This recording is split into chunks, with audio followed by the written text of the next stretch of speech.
Now to our top story, an investigation takeover at the Esparto facility explosion site. Tonight we're getting answers on why Yolo County is asking the state to step in.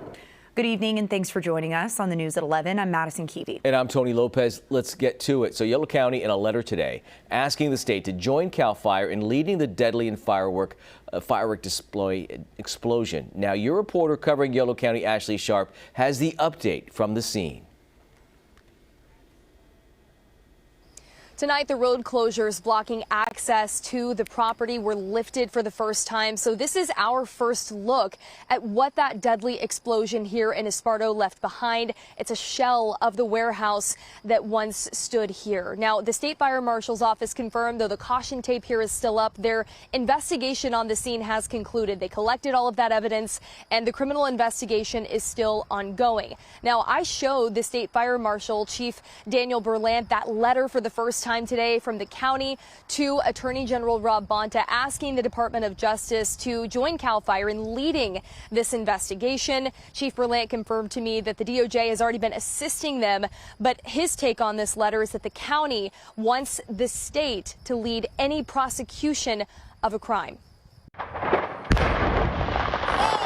The site of the fireworks warehouse explosion in Esparto that killed 7 workers is now no longer considered an active crime scene.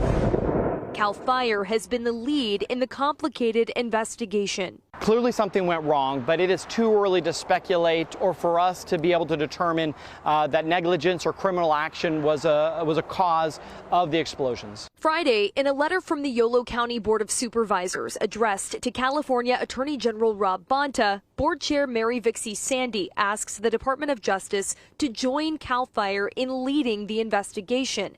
Writing, there is a strong public perception of conflicts within the Yolo County Sheriff's Office that could undermine the integrity of the ongoing investigations and any subsequent prosecution of responsible parties. We have been working side by side here with the DA to make sure that, again, prosecution can occur if warranted.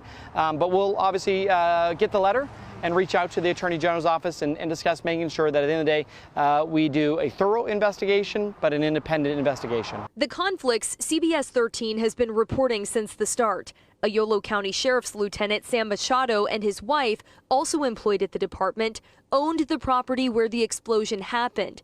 Their home destroyed. Both were placed on administrative leave last week. In addition, public records obtained by CBS 13 revealed that Esparto volunteer firefighter Craig Cutright, who owned Black Star Fireworks and also worked for Devastating Pyrotechnics, was consulting the Esparto Fire Department chief, both on plans to expand Devastating Pyrotechnics and buy additional property for fireworks storage. Plus, we uncovered permits for Devastating Pyro to put on a 4th of July fireworks show, sponsored by the Esparto Fire Department, set to happen in the town just days after the deadly explosion. The state issued fireworks permits for both companies. Devastating Pyro and Black Star have been suspended.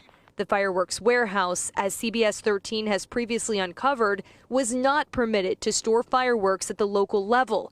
This land zoned only for agricultural use. And these are going to be really important discussions into the future to really make sure that we ensure that if this was a loophole that was being used to not follow the fire code, that we have some checks and balances put into place.